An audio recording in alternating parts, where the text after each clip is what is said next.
So, hi guys, welcome to today's reading through the Bible in 365. I totally recorded yesterday's and forgot to post it. So, I'm going to post it today and that'll take place for today's.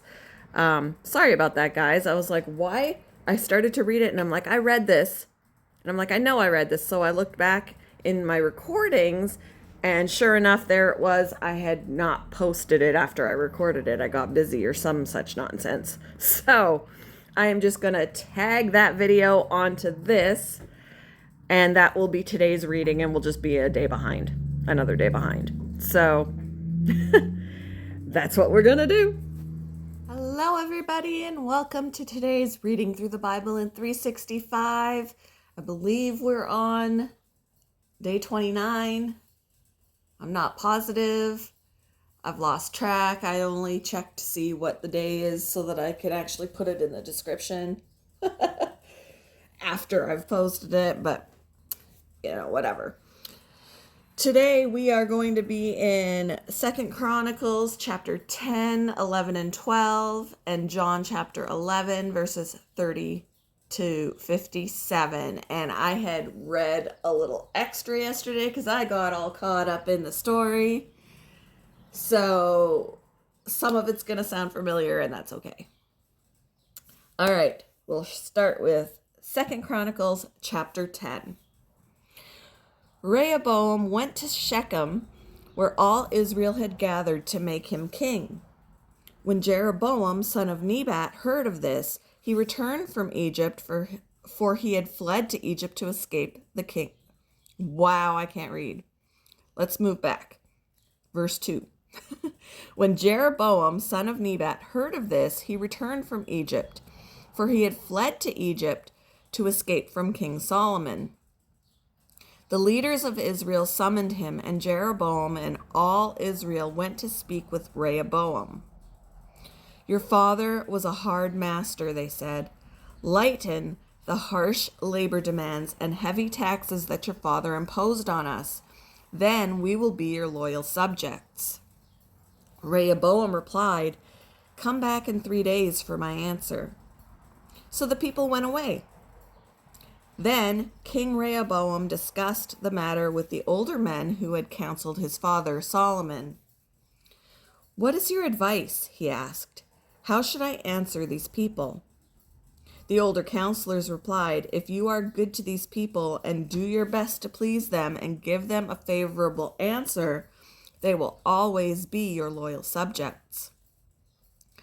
But Rehoboam rejected the advice of the older men and instead asked the opinion of the young men who had grown up with him and were now his advisors.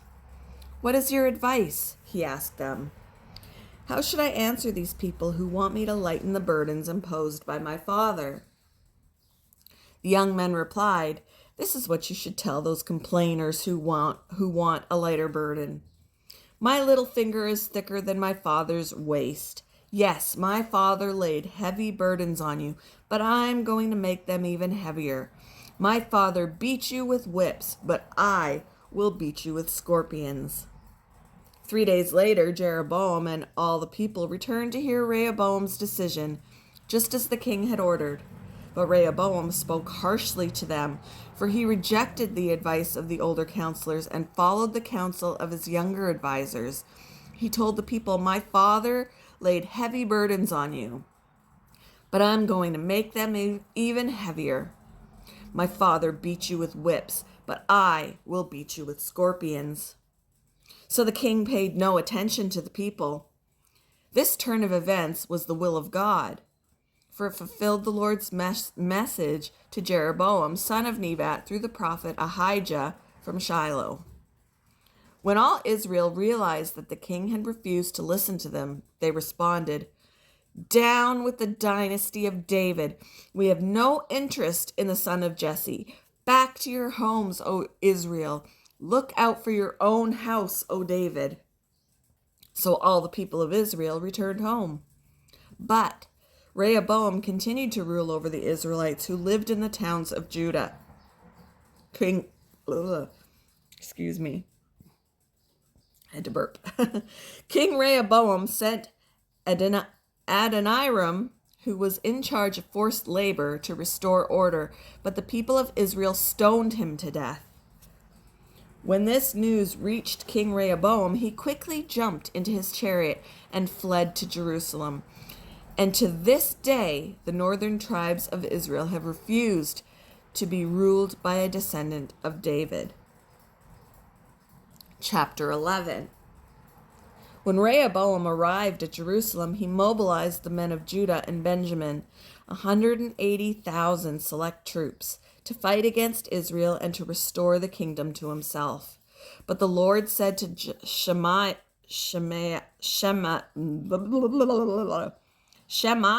we'll just say, the man of God, say to Rehoboam, son of Solomon, king of Judah, and to all the Israelites in Judah and Benjamin, this is what the Lord says: do not fight against your relatives. Go back home, for what has happened is my doing. So they obeyed the message of the Lord and did not fight against Jeroboam. Rehoboam remained in Jerusalem and fortified various towns for the defense of Judah. He built up Bethlehem, Atam, Tekoa, Beth-zur, Soko, Adullam, Gath, Mareshah, Ziph, Adoraim, Lachish, Azekah, Zorah, Aijalon, and Hebron. These became the fortified towns of Judah and Benjamin. Rehoboam strengthened their defenses and stationed commanders in them, and he stored supplies of food, olive oil, and wine. He also put shields and spears in these towns as a further safety measure, so only Judah and Benjamin remained under his control. But all the priests and Levites living among the northern tribes of Israel sided with Rehoboam. The Levites even abandoned their pasture lands and property and moved to Judah and Jerusalem because Jeroboam and his sons would not allow them to serve the Lord as priests. Jeroboam appointed his own priests to serve at the pagan shrines where they worshipped the goat and the calf idols he had made. From all the tribes of Israel, those who sincerely wanted to worship the Lord, the God of Israel, followed the Levites to Jerusalem, where they could offer sacrifices to the Lord, the God of their ancestors. This strengthened the kingdom of Judah, and for 3 years they supported Rehoboam, son of Solomon. For during those years they faithfully followed in the footsteps of David and Solomon. Rehoboam married his cousin Mahalath,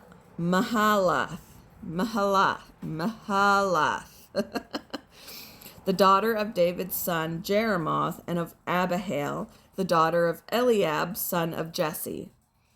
Mahalath had 3 sons, Jeush, Shemariah, and Zaham.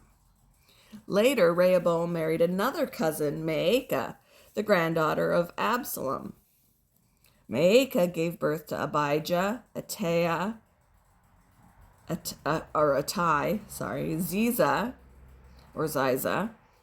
Shelomith. Rehoboam loved Maacah more than any of his other wives and concubines. In all, he had 18 wives and 60 concubines, and they gave birth to 28 sons and 60 daughters. Woo! Rehoboam appointed Maacah's son Abijah as leader among the princes, making it clear that he would be the next king. Rehoboam also wisely gave responsibilities to his other sons and stationed some of them in the fortified towns throughout the land of Judah and Benjamin. He provided them with generous provisions, and he found many wives for them. Chapter 12. But when Rehoboam was firmly established and strong, he abandoned the law of the Lord, and all Israel followed him in this sin. Because they were unfaithful to the Lord, King Shishak of Egypt came up and attacked Jerusalem in the 5th year of King Rehoboam's reign. He came with 1,200 chariots, 60,000 horses, and a countless army of foot soldiers, including Libyans, Sukkites, and Ethiopians. Shishak conquered Judah's fortified towns and then advanced to attack Jerusalem. The prophet Shemaiah then met with Rehoboam and Judah's leaders, who had all fled to Jerusalem because of Shishak. Shemaiah told them, "This is what the Lord says, you have abandoned me, so I am abandoning you to Shishak." Then the leaders of Israel and the king humbled themselves and said, "The Lord is right in doing this to us." When the Lord saw their change of heart, he gave this message to Shemaiah: "Since the people have humbled themselves, I will not completely destroy them, and will soon give them some relief. I will not use Shishak to pour out my anger on Jerusalem, but they will become his subjects, so they will know the difference between serving me and serving earthly rulers." So King Shishak of Egypt came up and attacked Jerusalem. He ransacked the treasuries of the Lord's temple and the royal palace. He stole everything, including all the gold shields Solomon had made. King Rehoboam later replaced them with bronze shields as substitutes, and he entrusted them to the care of the commanders of the guard who protected the entrance to the royal palace. Whenever the king went to the temple of the Lord, the guards would also take the shields and then return them to the guard room. Because Rehoboam humbled himself, the Lord's anger was turned away, and he did not destroy him completely. There were still some good things in the land of Judah. King Rehoboam firmly established himself in Jerusalem and continued to rule.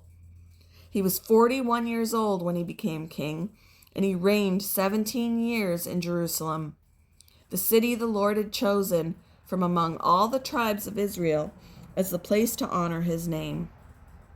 Rehoboam's mother was Naamah, a woman from Ammon. But he was an evil king, for he did not seek the Lord with all his heart.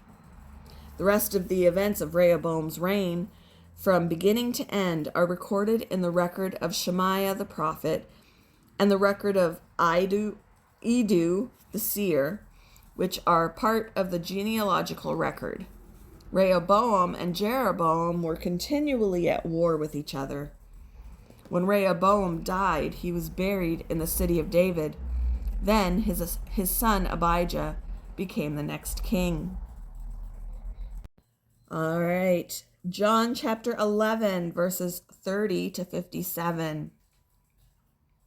Jesus stayed outside the village at the place where Martha met him. When the people who were at the house consoling Mary saw her leave so hastily, they assumed she was going to Lazarus' grave to weep. So they followed her there. When Mary arrived and saw Jesus, she fell at his feet and said, "Lord, if only you had been here, my brother would not have died." When Jesus saw her weeping and saw the other people wailing with her, a deep anger welled up within him, and he was deeply troubled. "Where have you put him?" he asked them. They told him, "Lord, come and see." Then Jesus wept. The people who were standing nearby said, "See how much he loved him?"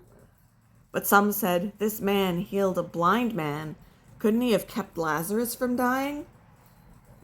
Jesus was still angry as he arrived at the tomb, a cave with a stone rolled across its entrance. "Roll the stone aside," Jesus told them. But Martha, the dead man's sister, protested, "Lord, he has been dead for 4 days. The smell will be terrible." Jesus responded, "Didn't I tell you that you would see God's glory if you believe?" So they rolled the stone aside. Then Jesus looked up to heaven and said, "Father, thank you for hearing me. You always hear me, but I said it out loud for the sake of all these people standing here, so that they will believe you sent me." Then Jesus shouted, "Lazarus, come out!" And the dead man came out, his hands and feet bound in grave clothes, his face wrapped in a headcloth. Jesus told them, "Unwrap him and let him go." Many of the people who were with Mary believed in Jesus when they saw this happen, but some went to the Pharisees and told them what Jesus had done. Then the leading priests and Pharisees called the high council together. "What are we going to do?" They asked each other. "This man certainly performs many miraculous signs. If we allow him to go on like this, soon everyone will believe in him. Then the Roman army will come and destroy both our temple and the nation." Caiaphas, who was high priest at that time, said, "You don't know what you're talking about. You don't realize that it's better for you that one man should die for the people than for the whole nation to be destroyed." He did not say this on his own. As high priest at that time, he was led to prophesy that Jesus would die for the entire nation. And not only for that nation, but to bring together and unite all the children of God scattered around the world. So from that time on, the Jewish leaders began to plot Jesus' death. As a result, Jesus stopped his public ministry among the people and left Jerusalem. He went to a place near the wilderness, to the village of Ephraim, and stayed there with his disciples. It was now almost time for the Jewish Passover celebration, and many people from all over the country arrived in Jerusalem several days early so they could go through the purification ceremony before Passover began.